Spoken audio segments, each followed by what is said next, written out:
A Sabbath school teacher was discussing the 10 Commandments with her class of 5 and 6-year-olds. And after explaining the 5th commandment, honor thy father and thy mother, she asked them, now, is there a commandment that teaches us how to treat our brothers and sisters? Without missing a beat, one little boy raised his hand and said, thou shalt not kill. It's a good answer, right? Now, we laugh, but I think that little boy was onto something because this 6th commandment, thou shalt not kill, forms a key part of God's definition of love. See, we're in the middle of a series called The 10, on the 10 commandments of Jesus. And the basic premise behind this series is that God's 10 commandments define for us what his will is. They teach us how to love God and how to love others well. So in the context of this idea of love, this 6th commandment makes a lot of sense.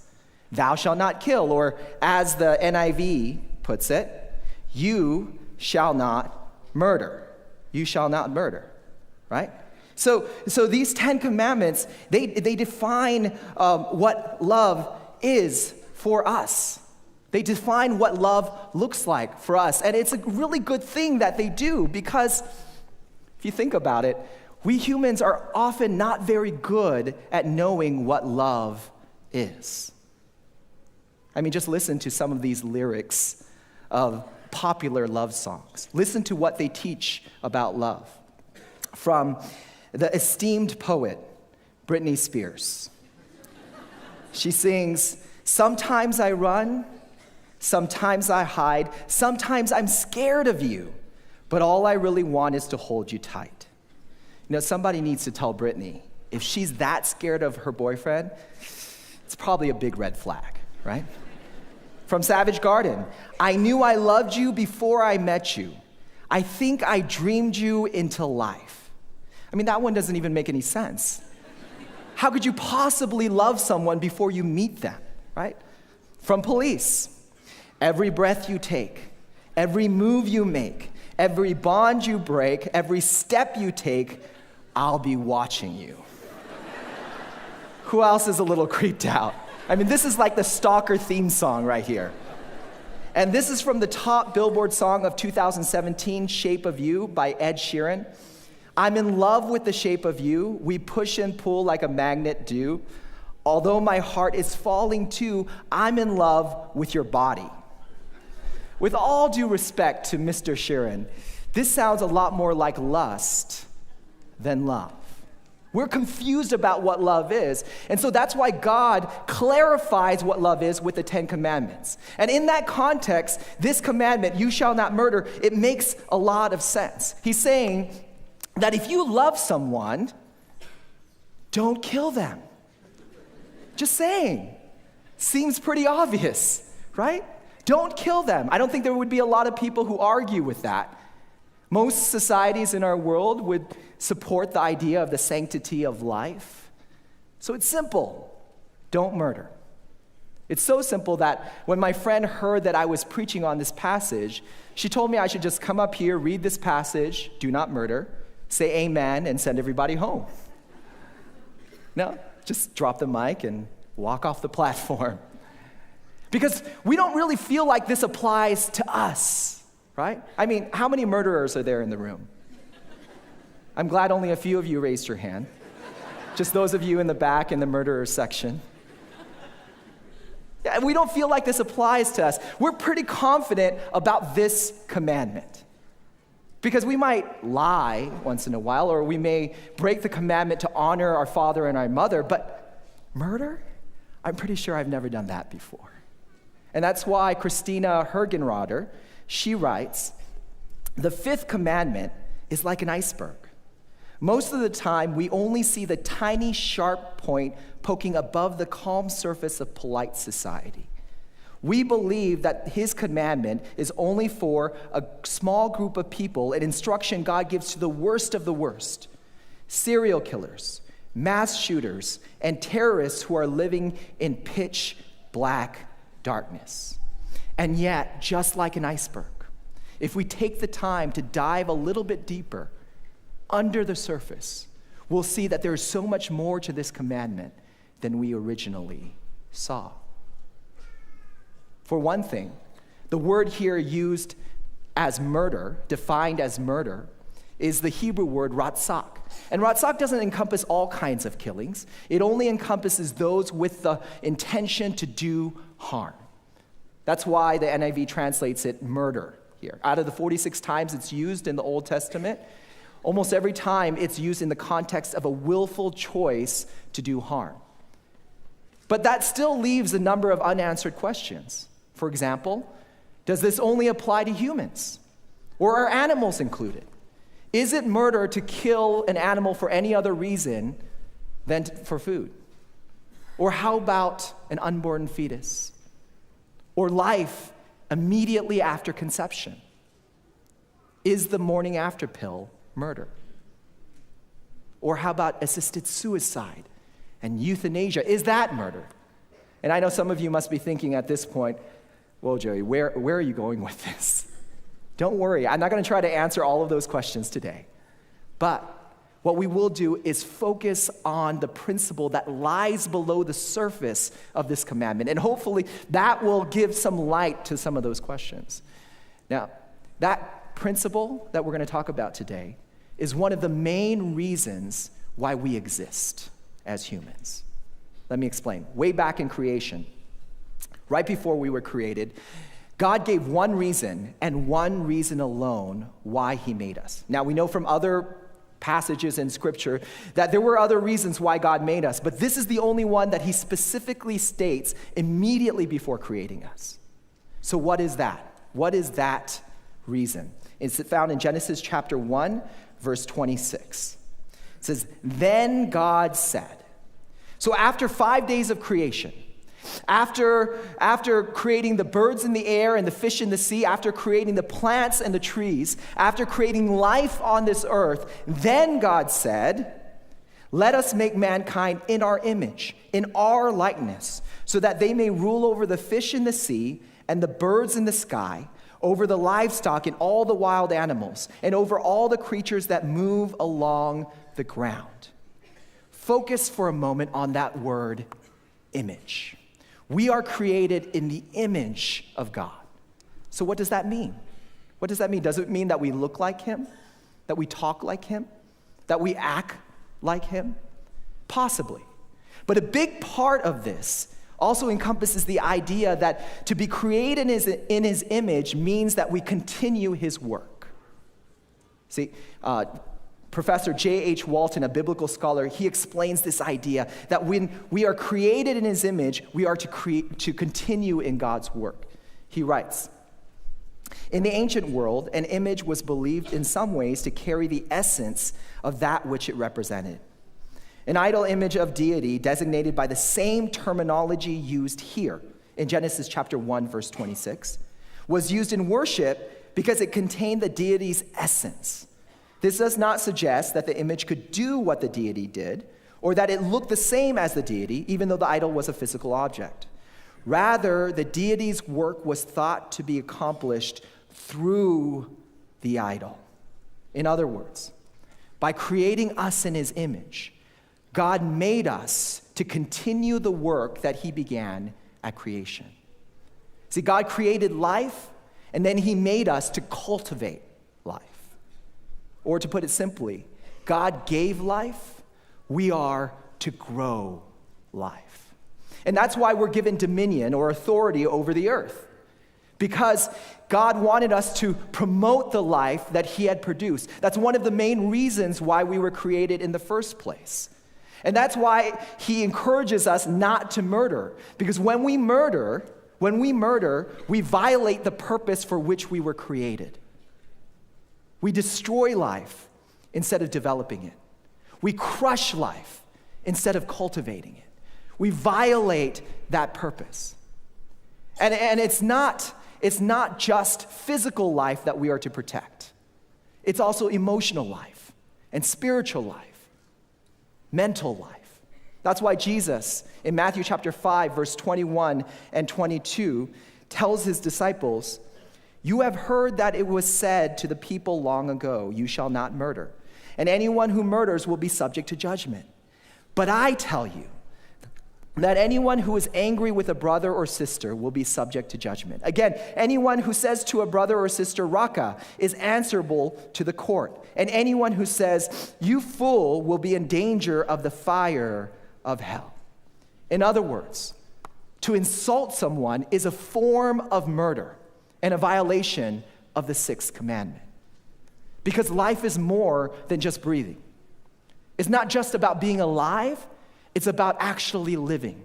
So when we insult someone, what we're doing is destroying a portion of their life. We're damaging them. We're destroying what we should be developing. Now, again, the final six commandments, the whole point of the final six commandments were to expand on this concept of loving our neighbor as ourselves. So what this sixth commandment teaches us is that part of what it looks like to love our neighbor as ourselves is that we are to grow the life that God has given to them. See, that's what God's kind of love looks like. God's kind of love is what invests in the object of its love.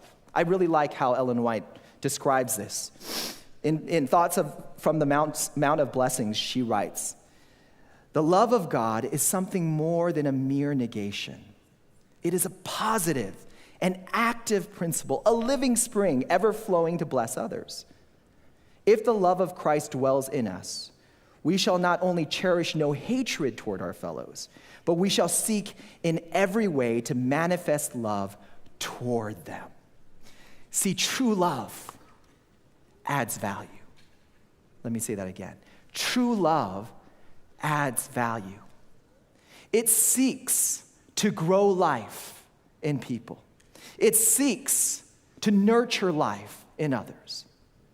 See, the principle behind this commandment teaches us that we were created to invest our time, to invest our energy, to invest our talents, to invest our resources. We were created to invest into this world, and to invest into creating value for this world. To write, to speak, to build, to heal in ways that is a blessing to people and is a blessing to the world. See, we were called to grow the lives of our families, our friends, and our world. We are to grow life, grow the life that God has given. So let me ask you, do you grow life? Do you nurture it? Do you cultivate life in other people? See, that is what creates purpose for us. That's what creates purpose for us. See, this is a completely different orientation that we are used to getting from society. What society teaches us is that you find purpose by seeking your own pleasure, right? That society teaches us that we should cultivate our own happiness, even if it's at the expense of someone else's happiness. That we should nurture our own success, even if it's at the expense of someone else's success. That we should pursue our own agenda, our own needs, and our own wants. But the sixth commandment stands there as a reminder that that is not the reason why we were made. We were not made simply to cultivate our own lives. We were made to cultivate the lives of the people around us. That is the reason why we were created, and that is what gives us meaning in this world. See, we find fulfillment when we choose to be the means to someone else's success. I love how Pastor Andy Stanley in his leadership podcast, he puts it this way. He says, purpose is about becoming a means to an end that is not you. I want you to dwell on that for a moment. Purpose is about becoming a means to an end that is not you. And that's kind of counterintuitive because we'd much rather be the end than the means to someone else's end, right? He continues. Purpose will be found just across the border of what's in it for me. In other words, we will never find the meaning that we seek. We will never find this fulfillment that we seek if we're constantly asking, what's in it for me? We need to start asking, what's in it for them? And that's why the key question that begins us on this journey of finding purpose is not, what am I here for? Not what is my purpose here, but who am I here for? Right now, who is it that I can invest in? Who is it that I can add value to? Whose life is it that I can grow? Who am I here for? That's where true meaning is found, because that is what God created us to do. And on a certain level, we all get that. Even those of us who are not Christians. There's something about being connected to something bigger than us that resonates with us, especially when it comes to the end of our lives. You know, at the end of our lives, when we have a memorial service, no one hopes that somebody will come up to the front and stand there and say, what I remember most about him was that he was a great handyman. What I remember by her is that she was a great saleswoman. Oh, he could read an X-ray like nobody's business. That's not what we hope for. We don't hope somebody will remember us for having the best lawn in the neighborhood. Oh, he had the best lawn in the neighborhood. She had the biggest house. He drove the nicest cars. Did you see her closet? Her shoes? That's not what we hope for. That's not what we hope to be remembered for. What I hope that someone will say about me is something like this. When I was at my lowest, he came alongside me. When I was suffering, when I was hurting, he dropped what he was doing to care for me. He cared for me. He paid attention to me. He invested in me. See, what I want to be remembered for is not something that I did, but how I lived. I hope my coworkers will say something like, man, he was great not for what he did up front, but how he supported me from behind.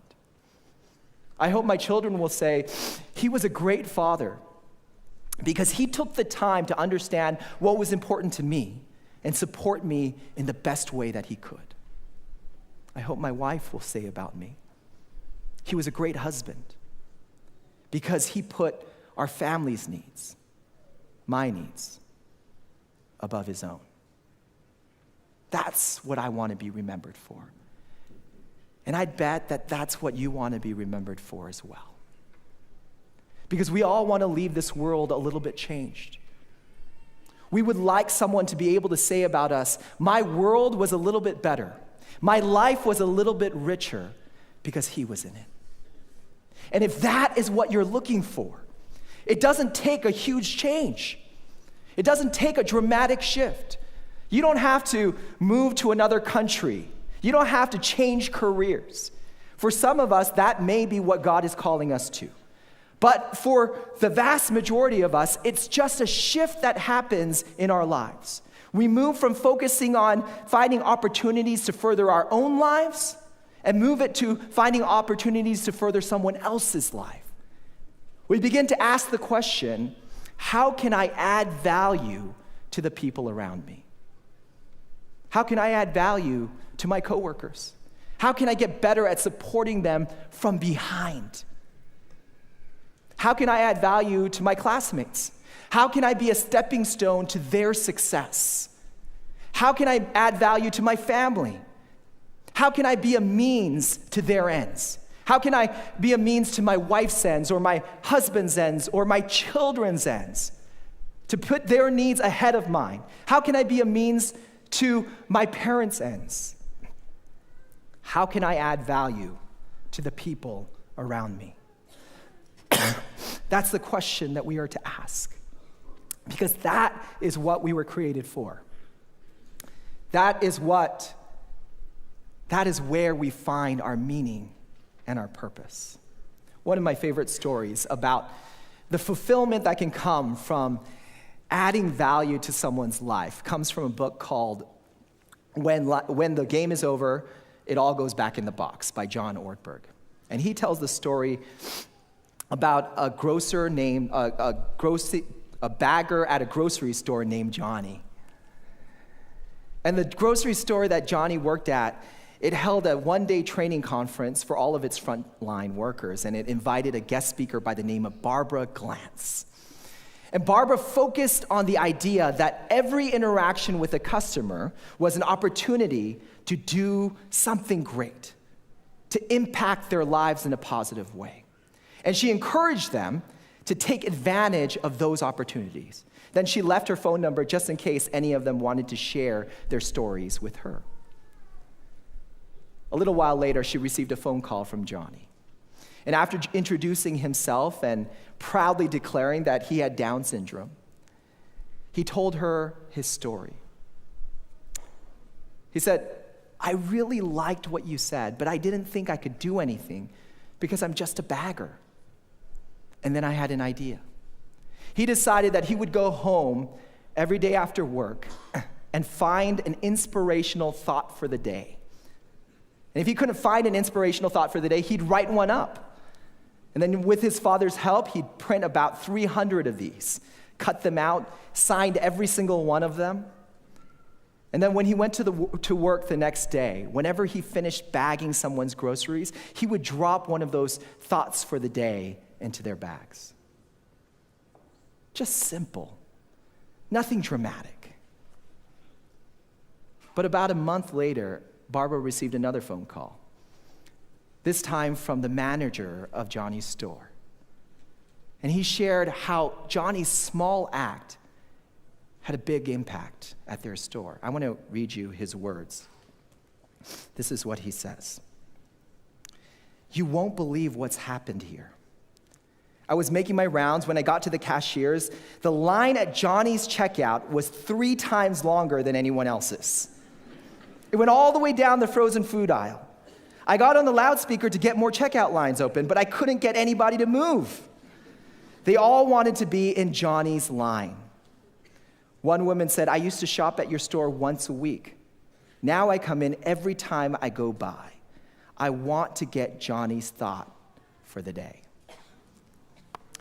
Pretty soon, his coworkers started following his lead. The florists, instead of throwing away their unused flowers, they found elderly customers to give them to. The meat department started wrapping their packages with ribbons. The deli started to put cute little stickers on all of their packages. See, somehow in the midst of a grocery store, Johnny had found a way to grow the life that God had given. See, this is why we are made. This is where we find purpose. This is how we love well." Let us pray. Dear Heavenly Father, we want to thank you for being a God of love. And you created us because of love. You created us to cultivate and to grow the love that you gave to us.